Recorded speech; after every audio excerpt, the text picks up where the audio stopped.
Assalamualaikum warahmatullahi wabarakatuh. Perkenalkan, nama saya Suciati Edi dengan NIM 2122157. Di sini saya akan ingin menyampaikan materi yaitu yang berjudul Masyarakat Arab Pra-Islam dan Perjuangan Dakwah Rasulullah di Mekah. Adapun yang pertama itu tentang masyarakat Arab pra-Islam. Masyarakat Arab jahiliyah sebelum Islam ini adalah objek dakwah dalam bidang agama secara umum dari khususnya masalah tauhid dan keimanan, karena dari perilakuan kehidupan sehari-harinya masyarakat sudah jauh dan menyimpang dari ajaran tauhid yang dibawa oleh para nabi sebelumnya. Selanjutnya, adapun kondisi geografis Jazirah Arab. Yang pertama, letak dan bentuk Jazirah Arab adalah sebuah wilayah besar di Asia Barat yang bentuknya seperti persegi panjang. Di utara berbatasan dengan daerah Mesopotamia, Suriah, dan Palestina. Di timur dan selatan terbatas dengan Teluk Persia dan Samudra Hindia. Di barat berbatasan dengan Laut Merah. Yang kedua, luas wilayah. Luas wilayahnya itu ada sekitar 3,1 juta kilometer persegi. Sebagian besar wilayah ini adalah gurun pasir. Yang ketiga, iklim dan alam. Kalau di iklim dan alam ini, cuaca di Jazirah Arab ini sangat panas dan kering. Jarang turunnya hujan karena kan cuacanya seringan panas dan kering. Tidak ada sungai besar yang mengalir tetap, yang ada hanya lembah-lembah kering yang berair saat musim hujan. Jadi ketika ada airnya ketika ada musim hujan, tetapi adanya cuma di lembah-lembah kering. Adapun bagian-bagian gurun, yang pertama Sahara Nufud atau Sahara Langit, yaitu gurun pasir luas dengan angin kencang dan kabut debu. Yang kedua ada Al-Rub Al-Kahli, yaitu Sahara Selatan. Gurun ini paling tandus dan sepi. Yang ketiga ada Sahara Harat, yaitu daerah berbatu hitam seperti tanah yang berbakar. Kehidupan masyarakatnya, karena kondisi alam yang sangat luas, masyarakat Arab hidup berpindah-pindah atau nomaden. Karena mereka bergantungan pada perdagangan, peternakan, dan sumber air seperti oase.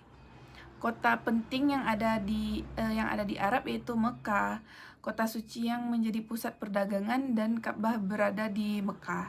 Yang kedua Yasrib yaitu atau Madinah. Kota penting lainnya yaitu yang juga menjadi pusat kehidupan masyarakat. Adapun yang kedua yaitu struktur sosial dan budaya. Yang pertama ada sistem kesukuan. Sistem kesukuan ini di mana masyarakat Arab ini hidup berdasarkan suku. Setiap orang sangat setia kepada sukunya. Yang kedua yaitu ada loyalitas. Loyalitas yang di sini, kesetiaan kepada suku lebih penting daripada ketaatan kepada hukum atau keadilan. Yang ketiga, kehidupan sosial. Adapun kehidupan sosial itu ada dua macam, yaitu hubungan antara suku yang sering diwarnai oleh peperangan. Yang kedua, hukum berlaku berdasarkan keputusan pemimpinan suku. Adapun budaya jahiliyahnya, yaitu sebelum Islam datang banyak orang Arab menyembah berhala. Kan sebelum Islam datang itu emang terkenal dengan banyaknya orang-orang yang menyembah berhala. Yang kedua, nilai-nilai seperti keadilan, kasih sayang, dan tauhid yang sudah banyak dilupakan gitu. Yang ketiga, Islam datang untuk memperbaiki akhlak dan membawakan ajaran tauhid kembali. Jadi dengan datangnya Islam ini dapat memperbaiki akhlak dan membawa ajaran tauhid kembali. Oke, yang selanjutnya yang poin B yaitu tentang perjuangan dakwah Rasulullah di Mekah. Dakwah Rasulullah di Mekah ini pada saat itu secara sembunyi-sembunyi, karena strategi dakwah menjadi salah satu kunci keberhasilan dakwah. Hal ini dapat kita lihat dari sejarah dakwah Rasulullah baik masa periode Mekah maupun Madinah. Keduanya memiliki strategi yang berbeda. Hal ini disebabkan karena mad'u atau audien dan keadaan sosial berbeda di antara keduanya. Nabi Muhammad SAW ini melakukan dakwah di Mekah secara sembunyi-sembunyi ini dengan tujuan agar masyarakat bangsa Arab meninggalkan kejahilian yang telah dilakukan baik pada bidang agama, moral, maupun hukum sehingga menjadi umat yang meyakini kebenaran dan kerasulan Nabi Muhammad. Jadi dengan adanya dakwah ini dengan tujuannya agar masyarakat Arab itu mengetahui ajaran yang baik dan benar dan menjauhi yang perbuatan buruk seperti menyembah berhala tersebut.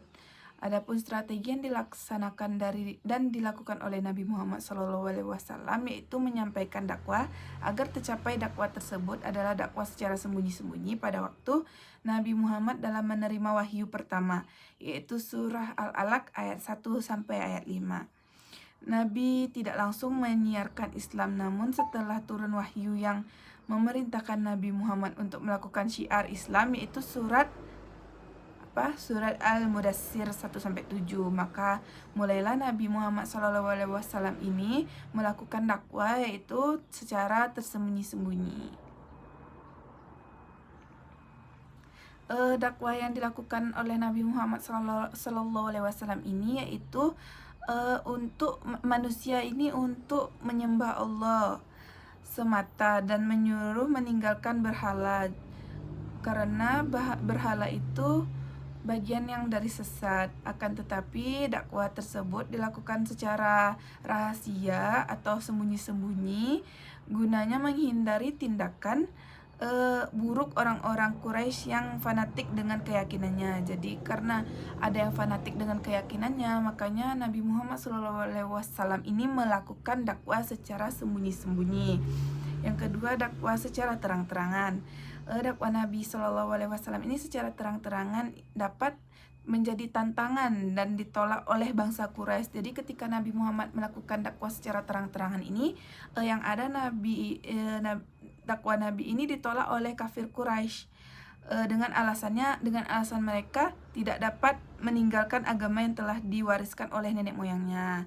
Jadi mereka dengan alasan menolak dakwah Nabi ini katanya tidak bisa meninggalkan kepercayaan dari nenek moyangnya gitu. Yang ketiga, tantangan dalam dakwah Rasul. Dalam dakwah Rasul ini banyak tantangan yang didapatkan oleh Nabi. Dakwah yang dilakukan Rasulullah khususnya pada masa di Makkah mengalami banyak penolakan dan tantangan. Tidak hanya penolakan secara halus, namun mereka menolak secara brutal. Bahkan sampai pada kriminalitas gitu, kekasaran, kriminalitas. Yang ketiga,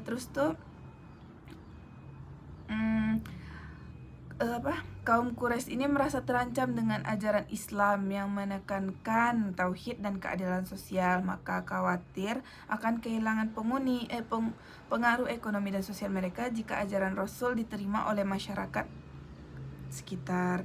Mereka melakukan berbagai cara atau upaya untuk menghentikan dakwah Rasulullah ini atau mengusir Rasulullah ini. Adapun itu, yang pertama penghinaan dan intimidasi seperti mencemooh Rasulullah di depan umum. Yang kedua, boikotan ekonomi. Yang ketiga, penyiksaan terhadap kaum muslim. Banyak sekali tantangan penolakan yang dihadapkan oleh Rasulullah SAW ini ketika beliau melakukan dakwah. Ada secara sembunyi-sembunyi, sembunyi-sembunyi pun juga ditolak, dan terus secara terang-terangan diolok-olok dan sebagainya.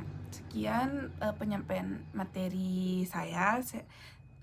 Jika ada salah kata dan janggalnya, saya mohon maaf. Saya akhiri dengan wabillahi taufiq wal hidayah. Wassalamualaikum warahmatullahi wabarakatuh.